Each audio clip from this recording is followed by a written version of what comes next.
Министрлер кабинетinin төрағасы Адылбек Касмалиев ички рынокты күйүүчү май менен туруктуу камсыздоо маселеси боюнча жумушчу кеңешме өткөрдү. Чыйында муунай заттарын жеткирүү, анын короо жана керектөөчүлөрдү толук камсыздоо маселелери талкууланды. Тиешелүү мамлекеттик органдар ички рынокто тартыштыкка жол бербөө боюнча аткарылып жаткан иштер тууралуу маалымат беришти. Жыйынтыгында күйүүчү майды үзгүлтүксүз жеткирүүнү камсыздоо жана рыноктогу кырдаалды көзөмөлдөөнү күчөтүү боюнча тапшырмалар берилди. Электр энергетика тармагын модернизациялоо жана туруктуу өнүктүрүү долбоору уланууда. Дүйнөлүк банктын каржылоосу менен ишке ашырылып жаткан долбоорго 58 миллион доллар каралган. Анын алкагында өлкө боюнча 281 трансформатор жана 35 киловольт чыңалуудагы 10 трансформатор орнотулду. Бишкек, Ош шаарларында жана Ысык-Көл облусунда 100 чакырымга кабель тартуу пландалып, анын 76 чакырымы аткарылды.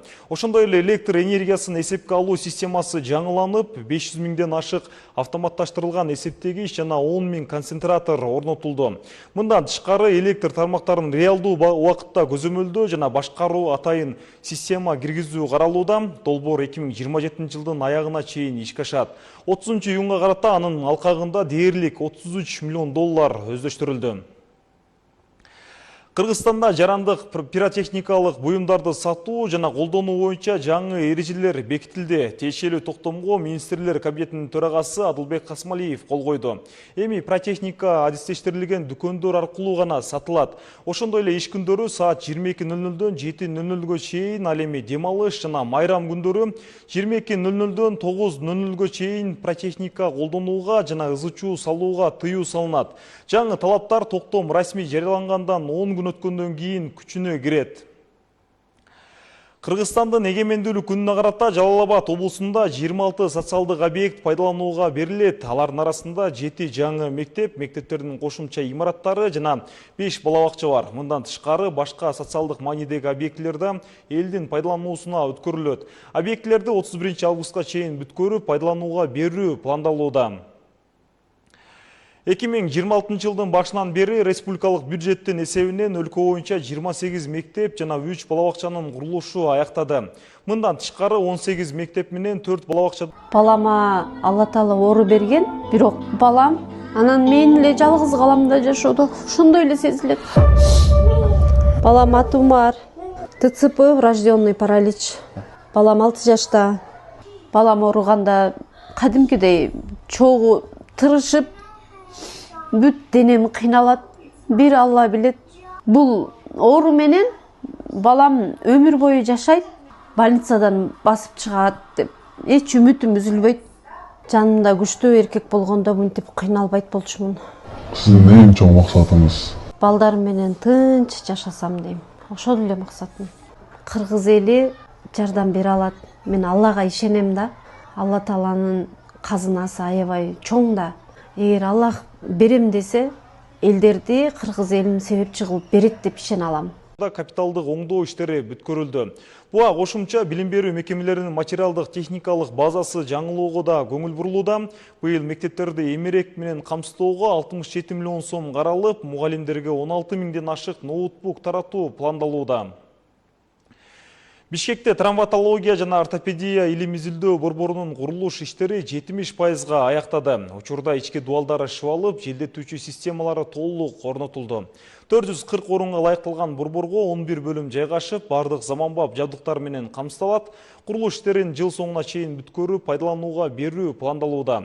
Кесиптешим Багберди Баязбеков иш ыргагы менен кененирээк тааныштырат. Бишкек травматология жана ортопедия илим изилдөө борборунда курулуш иштери дээрлик 70%га аяктады. Бул жерде учурда ички жасалголоо иштери менен катар тышкы фасадын жасоого дагы даярдыктары көрүлүп жатат. Жалпысынан 8 кабаттан турган имаратта 2 орундуу 235 палата каралган. Ал эми бул жердеги негизги өзгөчөлүк тик учакты кондуруучу мындай аянты дагы бар.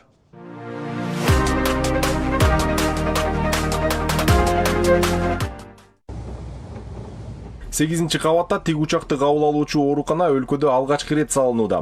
Бул алыскы аймактардан келген же өзгөчө кырдаал учурунда бейтаптарга тез жана сапаттуу жардам көрсөтүүгө ылайыкталган. Бул жака алыстан келген бейтаптарды кондуруп, андан ары бул жакта лифт бар. Лифтке түшүрүп, операционныйга алып кеткен шарттары түзүлгөн.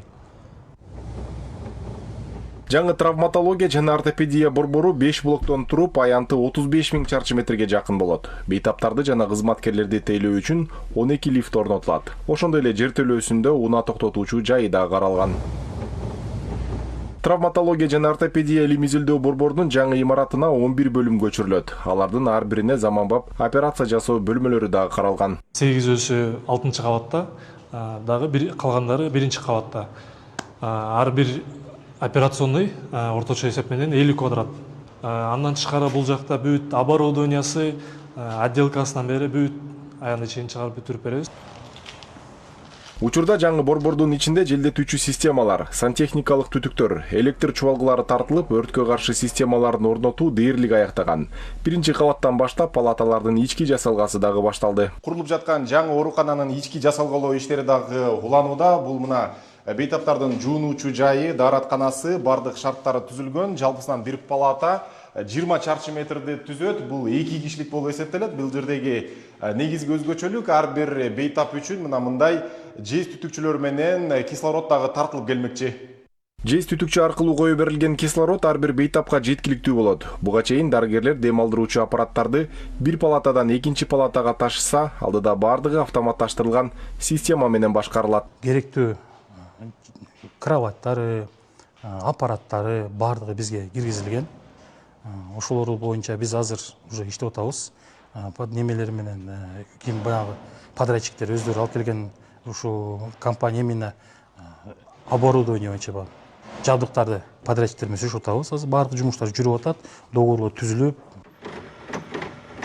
Имараттын ички жумуштары менен катар тышын жасоо дагы уланууда. Дубалдын сырты 10 сантиметрлик базальт буласы менен жылууланып, тыныке менен капталууга толук даярдалды. Жомарт мырза, айтсаңыз, азыр мына жалпы курулушта тышкында кандай жумуштар жүрүп атат?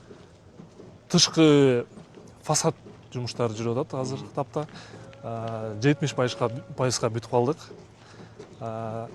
Андан тышкары терезелерди, айнектерди орнотуп атабыз. Азыр канча киши иштеп атат бул жерде жумушчулардан? Бизде 100гө жакын азыркы тапта иштеп аткан жумушчулар. Техникалар? Техникалар 2 техника иштейт бизде постоянно. Себеби бул жакка азыр чоң эле техниканын кажети жок. Тышы алюминиевый болот, алюминиевый панелдер болот. Ичинде өзүнүн утеплениясы менен чогуу. Биздин өзүбүздүн утеплениябыз бар, базальтовый маты деп коет. Андан тышкары дагы баягы панелдердин ичинде дагы өзүнүн утеплениясы болот, андан тышкары дагы.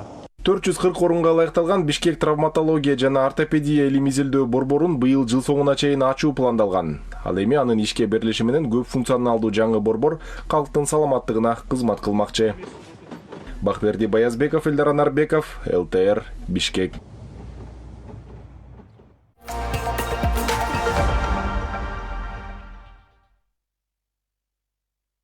Жаратылыш ресурстары министрлиги экологиялык коопсуздук боюнча адистердин квалификациясын жогорулатуу үчүн атайын окуу курсун баштады.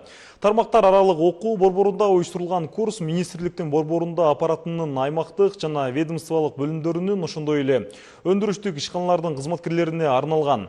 Окутууда айлана чөйрөнү коргоо, жаратылыш ресурстарын сарамжалдуу пайдалануу, өндүрүштүн терс таасирин азайтуу жана экологиялык мыйзамдардын талаптарын иш жүзүндө колдонуу маселелери камтылат. Курстун биринчи этабында 25 адис билим алат, аны ийгиликтүү аяктаган кызматкерлерге квалификацияны жогорулатуу тууралуу сертификаттар тапшырылат. Жыл аягына чейин тармактагы тиешелүү кызматкерлердин квалификациясын жогорулатуу пландалууда. Кыргызстандагы бардык аңчылык чарбалары этап менен смарт жана мерген автоматташтырылган маалыматтык системаларына кошулат. Бул чечим жаныбарлардын санын так эсепке алуу, аңчылык чарбаларын натыйжалуу башкаруу жана жаратылыш ресурстарын коргоону күчөтүү максатын көздөйт. Ошондой эле браконьерликке каршы күрөштү күчөтүү жана жапайы жаныбарлардын абалына мониторинг жүргүзүү маселелери каралды. Жаңы ыкмалар аңчылык чарбаларынын ишин санариптештирүүгө жана биологиялык ар түрдүүлүктү сактоого багытталат. Кыргызстанда жарандардын банктык маалыматтарын урдоого багытталган фишингтик сайттар көбөйдү. Башкы прокуратуранын маалыматына караганда шылуундар төлөм чекит KG расмий сервисин туурап, жарандарга айыппул тууралуу жалган билдирүүлөрдү жөнөтүүдө. Жасалма сайттарда банк картасынын номери, SVV коду жана SMS аркылуу келген растоо коду талап кылынат. Башкы прокуратура төлөм чекит KG сервисинде айыппулдарды текшерүүгө гана болорун, төлөм кабыл алынбай турганын жана банк картасынын реквизиттери суралбай турганын эскертти. Жарандар айыппул тууралуу маалыматты расмий төлөм чекит KG сайтынан, мамлекеттик порталдардан же банктардын расмий тиркемелеринен гана текшериши керек. Кыргызстанда 7000 метрден бийик чокуларга чыгууга жаңы талаптар киргизилет. Альпинисттер эми мындай бийиктикке чыгуудан мурда атайын машыгуудан өтүшү керек. Негизги максат коопсуздукту күчөтүү жана кырсык болгон учурда куткаруу иштерин тез уюштуруу. Жаңы тартип кандай иштей турганын кабарчыбыз айтып берет. Кыргызстанда 7000 метрден бийик чокуларга чыгууну каалаган альпинисттер үчүн жаңы талаптарды киргизүү сунушталууда. Максат тоодогу коопсуздукту күчөтүү. Жаңы тартипте альпинисттин тажрыйбасы, даярдыгы жана камсыздандыруусу эске алынат. Жалпысынан 2030 жылга чейин туризмди туруктуу өнүктүрүү программасы бар. Ошол жерде, ошол программада бизде альпинизм тармагы бүгүнкү күндө мамлекеттик жөнгө салууга ээ болбогондугуна байланыштуу ушул документти иштеп чыктык. Бул документ ошо Кыргыз Республикасынын айрым тоо чокуларына чыгууну эрежелерин тастыктайт. Жаңы тартипти быйыл Жеңиш чокусунда ишке ашыруу пландалууда. Ал эми кийинки жылдан баштап Лелин жана Хан-Теңири чокуларына тиешелүү болот. Ошондой эле альпинисттер тоого чыгар алдында каттоодон өтөт. Анда маршрут, чыгуу мөөнөтү, экспедициянын жетекчиси жана байланыш маалыматтары көрсөтүлөт. Мындан тышкары камсыздандыруу талап кылынат. Ал эми каттоодон өткөндөргө электрондук сертификат берүү каралууда. Буга чейин чокуларга чыгып жүргөн документтерди тастыкташ керек. Андан сырткары камсыздандыруу кагаздарын алып келиш керек, медициналык маалыматтарын жана башкаларды. Сөзсүз түрдө келе турган альпинисттердин баягы өмүр таржымалынын бардыгын эске алып, анан ошо кайсы маршрут менен бара тургандыгын эске алып, ошол документ иштелип чыкты. Мындан тышкары айрым маршруттарда аккредитацияланган гид менен жүрүү талап кылынат. Мындай маалыматтар бирдиктүү рейстерге киргизилет. Бул кырсык болгон учурда адамды жана анын маршрутун тез аныктоого жардам берет. Демилге тоо туризмин токтотууга эмес, аны коопсуз уюштурууга багытталган. Бийик тоолордогу коопсуздук маселеси азыр өзгөчө актуалдуу. Буга кече 9 августта Алай районундагы Корумду чокусунда болгон окуя мисал. Ал жакка 1 августта чыккан 3 чет элдик альпинист 2 августтан бери дайынсыз. Куткаруучулар 5000 метр бийиктиктен алардын чатырын табышкан, бирок туристтер ал жерде болгон эмес. Республикалык өзүнчө куткаруу отрядынан 13 куткаруучу жерине тартылган. Жерине тартылгандан тышкары дагы 2 ыктыярчы ИИМдин кызматкерлери кошулушкан. Ошону менен 8 август күнү 5000 бийиктикке чыгып, аба ырайы бузулгандыгына байланыштуу кайра 4 куткаруучу, ыктыярчылар жана ИИМ кызматкерлери ылдый түшүп кеткен. Ал эми республикалык өзүнчө отрядынан тартылган 8 куткаруучу жеринде калып калган.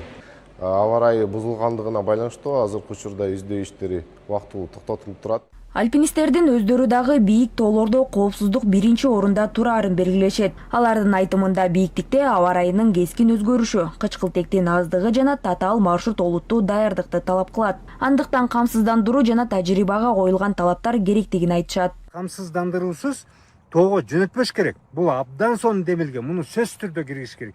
Камсыздандыруу болуш керек. Бул турган иш.